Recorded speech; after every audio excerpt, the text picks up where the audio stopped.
আমার অনেক বন্ধুরা উপকৃত হয়ে আমাকে কল দিয়ে অনেক সময় শুভেচ্ছা জানান, ধন্যবাদ জানান যে এটি দ্বারা আমি উপকৃত হয়েছি। বন্ধুরা, পরিচিত বৃক্ষ, পরিচিত ভেষজ, পরিচিত তৃণলতা অনেক সময় পায়ে মারিয়ে চলে যায়, শুধু এর দ্বারা উপকৃত হতে পারি না। কেন?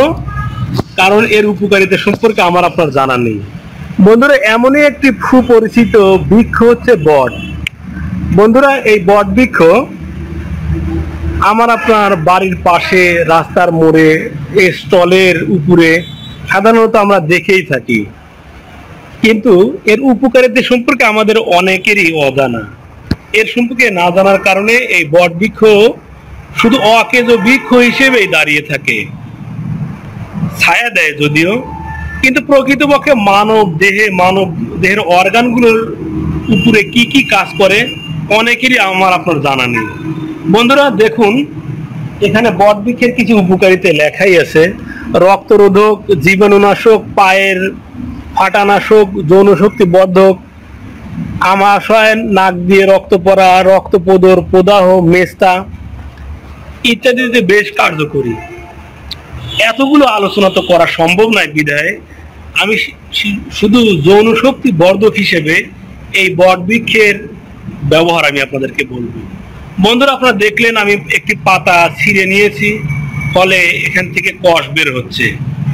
বন্ধুরা, এই কষটি হচ্ছে যৌন শক্তি বর্ধক একটি উপাদান।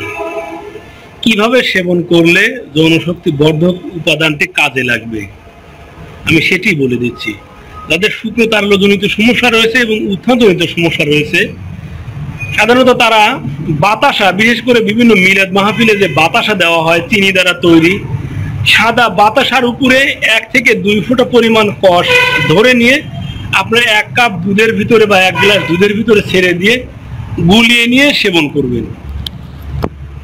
এইভাবে সকাল, বিকাল অথবা যে কোনো 24 ঘন্টায় একবার সেবনের ফলে যাদের উত্তেজনা একেবারেই নাই, একটু উত্থান হয়ে দ্রুত নিস্তেজ হয়ে যায়, বীর্য একেবারে পানির মতো বের হয়ে আসে, তাদের জন্য এটি মহা উপকারী একটি ভেষজ। আমার অনেক বন্ধুরা উপকৃত হয়ে আমাকে কল দিয়ে অনেক সময় শুভেচ্ছা জানান, ধন্যবাদ জানান যে এটি দ্বারা আমি উপকৃত হয়েছি। আপনি নিজেও সেবনের দ্বারা উপকৃত হবেন ইনশাআল্লাহ।